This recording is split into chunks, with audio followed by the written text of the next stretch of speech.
Party যদি মনে করে যে না এই ইকুয়েশনে এসে আরো নিচ্ছে চাঁদ আলী খান সাহেব বা লিয়াকত সাহেবের আমার দলে এখন প্রয়োজন বেশি, তাকে এমপি বানানো দরকার। দল যদি ডিসিশন দেয় যে তাদেরকে করতে হবে, তাহলে আমরা যদি বিএনপিকে ভালোবাসি, আমরা যদি জিয়া পরিবারকে ভালোবাসি, তাহলে যে সিদ্ধান্ত দিবে সেটা মাথা পেতে সেটার জন্য আমাদের জীবন বাজি রেখে কাজ করতে হবে, তাকে নির্বাচন করার জন্য। শুধু অমুক দিলে আমি নির্বাচন করবো আর না হলে করবো না, এই রাজনীতি আমার মনে হয় না। যারা জিয়া পরিবারকে ভালোবাসি, আমরা বিএনপিকে ভালোবাসি, আমরা এটা চিন্তা করি না। এটা অনেকে চিন্তা করতে পারে, কিন্তু আমাদের এই চিন্তা করা যাবে না। আমাদেরকে বিএনপির যে প্রার্থী আসবে তার পক্ষে কাজ করতে হবে। আমাদের জনাব তারেক রহমান সাহেবকে আগামীতে প্রধানমন্ত্রী বানাতে হবে।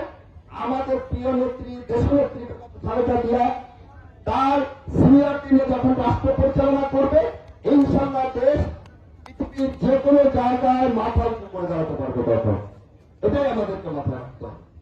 প্রিয় নেতৃবৃন্দ, ওই যেটা বলছিলাম যে জনসভা আগামীকালকে আছে, সেটা আমাদের বিএনপি জনসভা।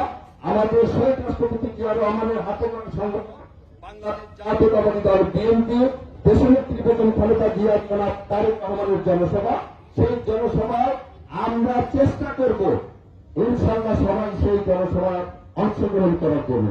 আরেকটা হলো যে আগামী শুক্রবারে আমাদের প্রিয় নেতা লিয়াকত আলী খান সাহেব আপনাদেরকে নিয়ে বারবার মিটিংয়ে বসবেন। আমাদের এক সময় সাত জয়ী, আপনারা জানেন যে আমাদের যে বাংলাদেশ জাতীয় ফুটবল টিমের অধিনায়ক ছিল, আমাদের দেশ সেরা গোলরক্ষক ছিল আমাদের আমিনুল হক সাহেব, অনেক বড় দায়িত্ব আছে, বিএনপি ক্রীড়া সম্পাদক। আমাদের ঢাকা মহানগর উত্তর বিএনপির মেম্বার সেক্রেটারি ছিল এখন আহ্বায়ক। উনি ইনশাআল্লাহ এই বাহাদুরপুরে আসবে আগামী শুক্রবারে। আপনারা একটা বিশাল রকম নিয়ে উনি আসবেন এই বাহাদুরপুরে। আমরা বারবার প্রতি এক সপ্তাহ ধরে কাজ করবো, যেহেতু এত বড় নেতা আমাদের এখানে আসবেন। উনি তারেক রহমান অত্যন্ত বিশ্বস্ত। আমরা তাকে ইনশাআল্লাহ সবাই একসাথে জমায়েত হয়ে তাকে আমরা সম্বর্ধনা দেব। পরিশেষে আমাদের অনেক লাভের এসছেন, বিশেষ করে এই যে একেবারে নদী ভাঙন এলাকায় এক সময় তো যেভাবে ভাঙন শুরু হয়েছিল, আমাদের ছিল যে মাদ্রাসা লিয়াকত সাহেবের বাড়ি সহ শেষ হয়ে যাবে। যাক, আল্লাহ রহমতে একটা জায়গায় এসে শেষ হয়েছে। আমি বিশেষ করে এই এলাকায় কিন্তু এক সময় আমাদের এই যে এখানে ছিল আমাদের হামিদপুর, আমাদের এই যে সরমানা শ্বশুর বাড়ি, আমার দুলা ভাই ওই যে বানাই করা মানে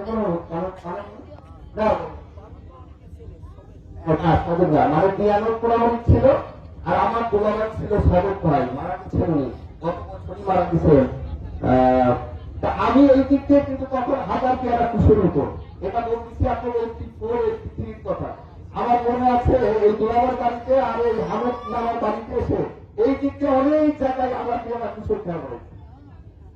কাজে আমাকে খোঁজার জন্য এই যে আমাদের মাঝে মাঝে খোঁজা যায়, কষ্ট লাগে তখন, যে যদি আল্লাহ করে আমাদের কপালে দেখা থাকে, আল্লাহ যদি একটা বড় জায়গায় যেতে চায়, যে ভুলে যাবো কিনা, কোন সুযোগ নাই ভোলা। কেন ভুলবো? কারণ আমি তো আপনাদের এই মাটির সন্তান। এই বাহাদুরপুর মাছপাড়া এটা তো একেবারে জিনিসই আমি এখনকার সন্তান। আমি মাটিতে কিভাবে অসুবিধা করি? আমি কোনো কিছু হইলেও ইনশাল্লাহ মৃত্যুর আগ মুহূর্ত পর্যন্ত আপনাদের সাথে আছি, না হলেও ইনশাল্লাহ থাকবো। কারণ এই মাটিটাই তো আমাকে যেতে হবে।